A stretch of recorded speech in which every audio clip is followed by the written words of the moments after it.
السلام عليكم الشيرات، كراكم دايرين؟ ان شاء الله كاع تكونوا بخير.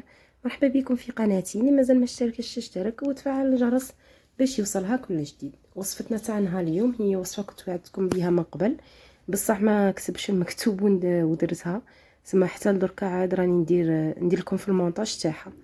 هاد التحليه مع البسكوي ورولي اللي دارتهم من اختي كي رحنا عندها، و درتهم لنا في السهره وقلت لكم غادي نحطهم لكم، ما حطيتهمش. المهم هاني جا وقتهم وحطيتهم لكم، مع راه جاي رمضان سما تدو فكره على تحليه. قبل ما نبدو الوصفه تاعنا تاع نهار اليوم نصلوا ونسلموا على الرسول صلى الله عليه وسلم ونبداو بالوصفه تاعنا. اول حاجه غادي نبدو بالطبقه الاولى. الطبقه الاولى نسحقوا فيها لتر تاع حليب مع مبشور وعصير تاع حبه تاع ليم. نحكموا حبه تاع ليم، نبشروها فوق الاخر، نرابوها في الرقيق فوق الحليب تاعنا، ونزيدو نعصروا هذيك الحبه تاع الليم باش العصير تاعها نزيدوه في هذه الطبقه الاولى. هكا تكون هذه التحليه مشبعه غايه بالليم وتجيكم منعشه، وهكا تاكلوها في رمضان مول الفطور. طلع لكم المورال. كاع نبغوا حاجه حامضه، لا بليبار تاعنا نبغوا ديك الحاجه الحامضه. هنايا راها تعصر فيها ديك الليم باش ديرها مع هذاك الحليب.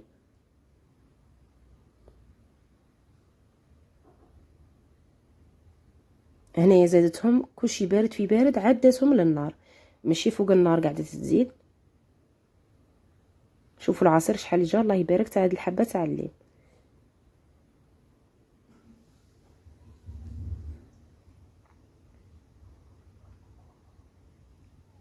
من بعد زادت 6 مغارف كبار تاع السكر في اللتر تاع الحليب. اللي بغات تنقص المقادير تنقص، هي الكيسان اللي كانوا عندها كانوا كبار، وما حنا كنا زعما بزاف الله يبارك، ما كناش غير 3 ولا. وزادت 3 مغارف كبار مقبين تاع مايزينا. راكم تشوفوا في المغرف كي راها، واصلا التصوير راه بالعرض البطيء. سما لتر تاع حليب نديروا له مبشور وعصير تاع ليمونه مع 6 مغارف كبار تاع سكر مع 3 مغارف كبار مقبين تاع مايزينا. نخلطوا مليح كلشي بارد في بارد، وندوهم فوق النار باش يعقدونا. وهي من جهه واحده اخرى كريمه الليمون اللي غادي ديرها من الفوق كانت قعدت لها من لي طاغتولات تاع الليم اللي كانت دايرتهم منا من قبل. سما غادي نعطيكم الوصفه غير بالهضره.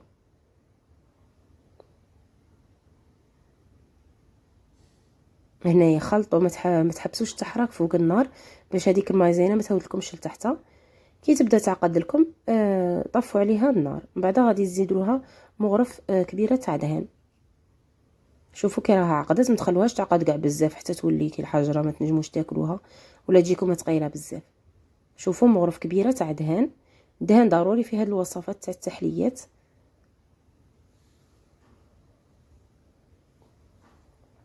ونخلطوا على حمانها باش هذاك الدهن يذوب. نكونوا ديجا موجدين الكيسان ولا لي فيغين اللي تكونوا ديروا فيهم باش ديروا الطبقه الاولى وديروهم طبقات متساويين، ولا تنجموا تكثروا الطبقه البيضاء على طبقه تاع كريمه الليمون. ها هي تذوب كاع الدهان تما، عاد تحطه في الطبقه في الكيسان تاعها. هي دارت لتر تاع حليب، وانتوما تبغوا تنقصوا كميه نقصوا. نص يوطرو تاع حليب ديروا له معليش زاز تاع سيترون والليم نورمال، ديروا ديك الحبه تاع الليم. والسكر ديروا 3 مغارف كبار تاع السكر، والمايزينا ديروا مغرف كبيره ونص. هنا جابت الكيسان تاعها وبدات دير في الطبقه الاولى. من بعد نخلو الطبقه الاولى تاعنا تبرد غايه، عاد نجو نديرو كريمه الليمون باش ما يتخلطوش مع بعضها. دركا راه البرد بالخف تجمد لكم على برا، ولا كان الحمان وكنتم مقلقين ندخلوها في فريجيدير تبرد لكم وخرجوها.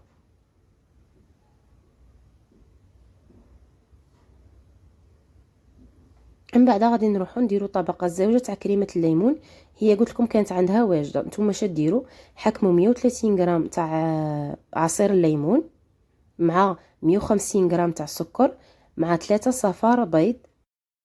حكموا داك البيض مع تنجموا ديروا كاع 3 حبات، الا ما عندكم ما تخدموا بالبياض ديروا 3 حبات، بصح اذا تسحقوا البياض تاعها ديروا فصلوا البياض على الصفار. انا هذه نديرها، هاد الكريمه تاع الليمون نديرها مع لاطاكس وسيترون باش البياض ندير به المورينغ. اللي ما عندهاش وين دير داك البياض دير كاع حبه تاع البيض، ديجا هي الوصفه نيشان نجي فيها حبه كاع تاع البيض. المهم حكموا دوك 3 حبات تاع بيض، ديروا لهم هذاك 150 غرام تاع السكر، خلطوهم مليح مليح بالفوي. ومن بعد زيدوا لهم 130 غرام عصير الليمون، دوهم كاع غايه هكا فوق النار، خلطوهم مليح مليح. من بعد كي يبداو يعقدوا لكم شويه زيدوا لهم، طفوا النار وزيدوا لهم مغرفه صغيره تاع دهان على حمالهم وخلوها تبرد. من بعد تجو ديروا طبقه زوجه تاع كريمه الليمون كيما راها دير فيها هنايا. قلت لكم هي كانت عندها واجده ديجا لا بروف، هي دير فيها من القابصه. سما هي تاني خدمت لا كريموس تاع سيترون تاعها، دارت لنا بها دي طارتولات تاع سيترون، بعدا اللي بقى لها دارت بها تحليه. 3 حبات بيض دير لكم كريمه مليحه معتبره تاع كريمه الليمون. سورتو لما درتوش كاع اون طارت تاع الليمون، درتو غير دي طارتولات ما تديكمش بزاف، سما يبقى لكم هذيك هي ضربوا عصفورين بحجر، ديروا التحليه وديروا دي طارتولات. كون جاي عندكم كاش ضيف ولا في السهرات تاع رمضان ولا تنجموا ديروا تحليه تاع الليمون مع لي طارتولات تاع الليمون. هنا راها تمسح في كيسانها وتخليهم يبردوا. من بعد تزيين اختياري، هي دارت كريم شونتيي طلعتها ودارت ورقي تاع النعناع مع دي طرونش تاع الليم. طبقات كيما تبغوا ديروا، اللي تبغي كريمه الليمون بزاف تكثر كريمه الليمون على الطبقه البيضاء. المهم هذه هي التحليه تاع نهار اليوم، اعتمدوها في رمضان ان شاء الله. نتلاقوا في فيديو جديده، بسلامه.